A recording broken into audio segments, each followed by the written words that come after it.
It's times like these that separates investors from fools, smart money from dumb money, and logic from emotion. In this video, I'm not going to explain why stocks are falling, long-term interest rate and stuff. What's happening in the stock market right now is fear and groupthink. Nothing fundamentally has changed of most of these tech companies that have been sold off heavily in the last 3 weeks. The price of a stock is influenced by hundreds of or millions of traders and individuals that sell or buy a stock. And groupthinking occurs if more and more people think that their investment is going south. Maybe they bought in right at the top, end of January, and now seeing minus 30, minus 40% in their portfolios. However, already Mark Twain said, whenever you find yourself on the side of the majority, it's time to pause and reflect. What he means with that is if you're thinking right now of selling all your stocks, all your tech stocks that have been heavily sold off of the last weeks, think about it and look historically what happened with the stocks over time. I've been investing since early 2016 and my annual average return was about 30% every year. And let me tell you, I didn't get to this number by selling my stocks when they were in the red. For example, I loaded up heavily into Tesla stock in March 2020 or into Apple stock in late 2018 when there was also a 30% dip. And guess what? I'm doing the same all over again right now. Of course, I also wanted to minimize my risk and wanted to make money on the way down, so I bought some put options to make money while the stock was going down. You're here in this video to learn about what I think, how low can Tesla stock really go. You probably already know that I like Tesla stock, that I think that it will increase in value over the long run in the next 5 to 10 years. So if you think long term, it basically doesn't matter at which time you buy a stock. But of course, we all like to have discounts. I usually don't do technical analysis, but in this case, it might be helpful for you if you bought Tesla at $900 at the top and are now minus 30% in the red and think, okay, when will this turn over? When will this stop? So guys, let's head over to the charts at Bloomberg real quick and have a look at the technicals. Before that, I want to show you this graph from Amazon revenue and stock price. And with this graph, I want to show you that the performance of the company and the stock price do not always correlate.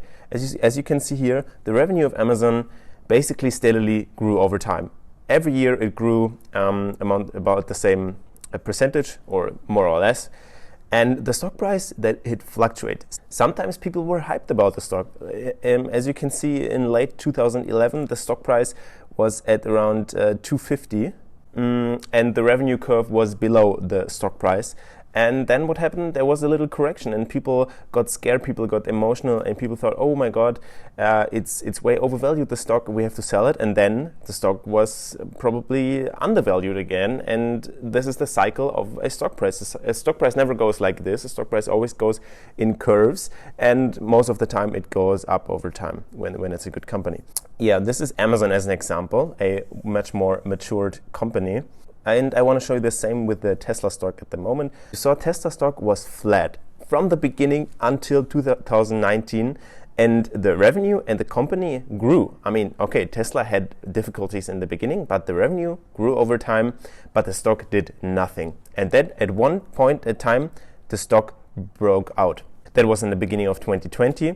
And then the stock plummeted again during the COVID crisis, okay? But in that time, Tesla progressed. Tesla hired more employees, Tesla made more revenue, Tesla produced more cars, so and so, but the stock price doesn't reflect this. The stock price is basically fear and greed. People sell because they're afraid, and people buy when the stock is hyped and they think it will go up even more. This is what I meant with group thinking. Most of the people just do what the others do, and you should be very careful about this. So let's head over to the Tesla 5-year chart, and here I added the simple moving average of 200 days and the RSI. And as you can see in the chart, Tesla did exactly turn around when it hit the simple moving average 200 line in March 2020. Also around that time, I started buying Tesla stock.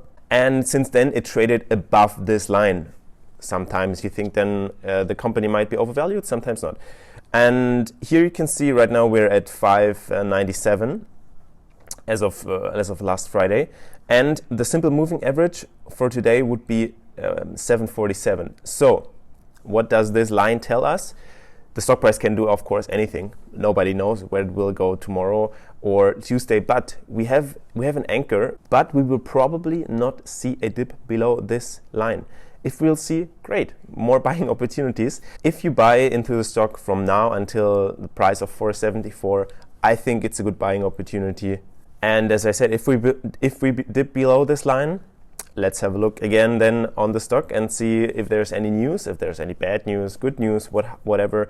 But I think the lower it goes, the more buying opportunities there will be. Also, if we have a look at the RSI, we saw it has been oversold in March 2020. It's always oversold when it dips below the 30 line.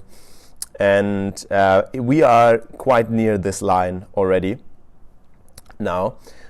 So let's see how far it can dip below. I have been buying Tesla stock all the way down every week, a few shares. As you can see here in the chart, here was my first entry into Tesla. It was in March 2020.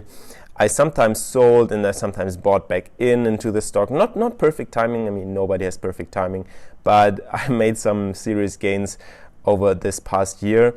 And I started buying it back in here again because I think the journey of Tesla is definitely only at the beginning. Thank you guys for watching. Don't forget to subscribe if you want to see a full detailed analysis about Tesla stock, also the fundamentals, not only the technical analysis. And I hope to see you guys in the next video. Bye bye.